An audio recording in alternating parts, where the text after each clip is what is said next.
Hello guys, reka nizere ko mumeze neza cyane. Tugiye kurebera hamwe update nshya StarX Network yashyize muri application. Izo update ni update ebyiri zose tugiye kuzirebera hamwe twihuta muri video y'iminota mike.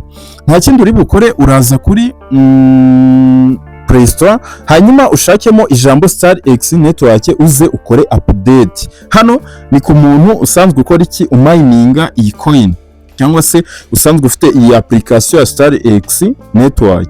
Turaza dukore update.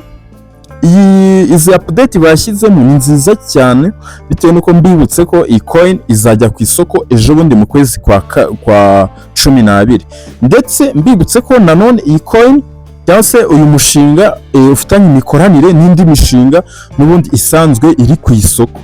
Guys, mbibutse ko iyi coin isanzwe ifitanye imikoranire n'indi mishinga iri ku isoko. Okay, nitumara gukora update ya application tuhita tuzi dukande hano kuri utu turongo dutatu. Turaza tudukandeho utu turongo dutatu.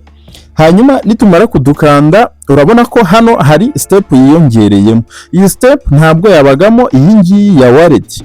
Iyi ngiyi ino step ntabwo yabagamo, urabona ko yiyongereyemo. Guys, bibutse ko iyo wallet yageze muri application cyangwa se mu mushinga, bibutse ko icyo gihe hagati yacu tuba turi hafi gutangira kuzohererezanya.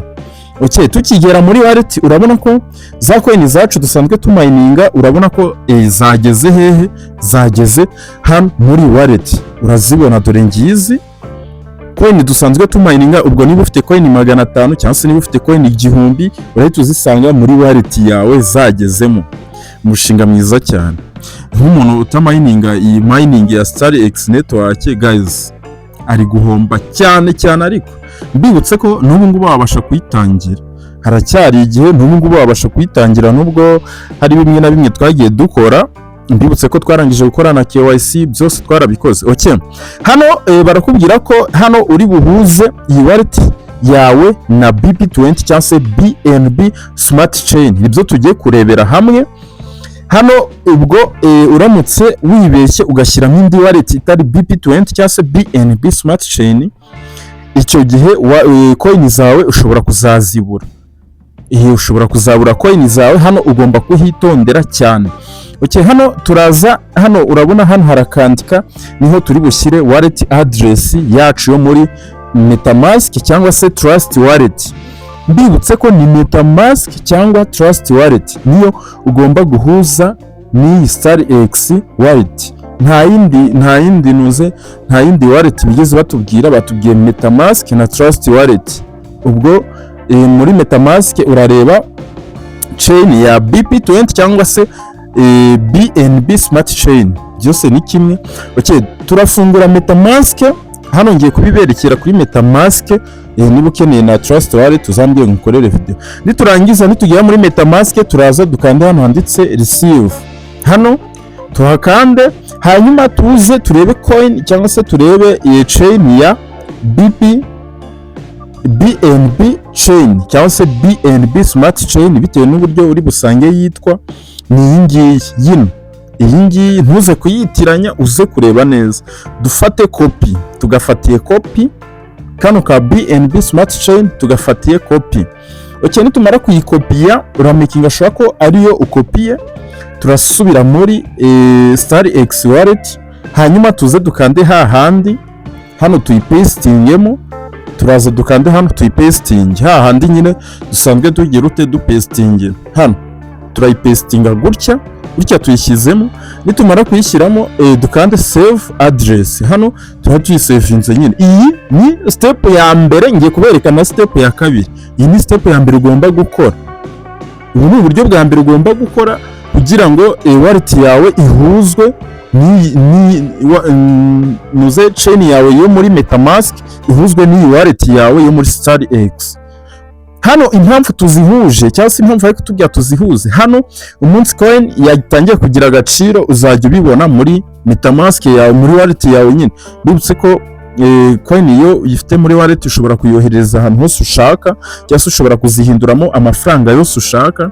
Indi urugero ugahinduramo BNB cyangwa se USDC cyangwa USDT, uhinduramo amafaranga yose ushaka. Mu gihe mu gihe coin zagize agaciro. Okay, urabona ko hano turangije kubihuza, ndakeka urabibona turangije kubihuza. Guys, making sure ko iyo wallet uhuje nayo usanzwe uzi amapassword yayo, bitewe nuko hano nabonye nta buryo buhari bwo kubihindura, ntabwo ugomba kubihuza neza cyane witonze. Okay, noneho reka tuze kuri X cyangwa se kuri Twitter, hanyuma turebe iyi update baduhaye. Okay, reka nze tuze tuyirebe. Okay, nta kindi turi bukore, turaza akangaka nako uraza ugakopi ino wallet address baduhaye, uraza nayo uyikopi. Iyi ni indi step ya kabiri tugiyeho, iyi ni step ya kabiri tugiye, iriya yari ya mbere, iyi ni ya kabiri. Batanze contract address ya StarX, uraza uyikopi, ndakeka uri kuyibona, dore niyo ngiyo, iyo uraza uyikopiye neza gutya, ufate copy, hanyuma kuri urabona ko ndayifashe nyine, nyifatiye copy ndayibitse. Okay, none reka mbasomere ibyo tugiye kuyikoresha mo bikeya. Okay, baratubwira ngo after submitting your wallet address, ngo ukimara gusubmitinga wallet yawe address, ari byo biradukoze, ngo please add the StarX Network STRX Token, ngo adinga cyangwa se emeza token ya StarX Network, ngo contract address to your MetaMask wallet, so your STRX token will appear. Hano ni ukuvuga ngo bari kukubwira ko ngo ukimara kwadinga yira wallet address cyangwa se ukimara gukora submit, noneho injira muri MetaMask, hanyuma ukore add ya token ya add token contract address muri MetaMask nyine. Hari ibyo tugiye gukora, tugiye kubikora mu kindi gice kindi cya kabiri gikurikiyeho cy'iyi video. Nko hano n'ubundi muri video uri kureba, tugiye kubikora none utagira ngo ni indi video nzagukore. Okay, barakubwira ngo ukopia iyi contract address batanze, hanyuma unjire muri MetaMask, nurangiza ushyiremo ino token yabo ya StarX Network. Tugiye kubikora twihuta akantu ku kandi. Guys, mbibutse ko iyi mining ya StarX Network iri muri mining dufite eshatu za mbere zizewe. Iyi mining irizewe cyane bitewe nuko yagiranye imikoranire na iriya token isanzwe iri ku isoko. Ni uko ntari kuyibuka izina, ariko ndumva narabibahaye muri video, nabibakorewe muri video zabanje. Iyi ngiyi irizewe, iri muri token eshatu, iri muri mining eshatu zizewe cyane. Niyo mpamvu nk'umuntu udasanzwe uyikora mu by'ukuri uri guhomba cyane. Mbibutse ko nanone kugira ngo ukore KYC, ukora KYC ari uko mbere twakoraga KYC ufite coin 1000, ariko ubu ngubu nabonye basigaye bakora KYC kuri coin 500.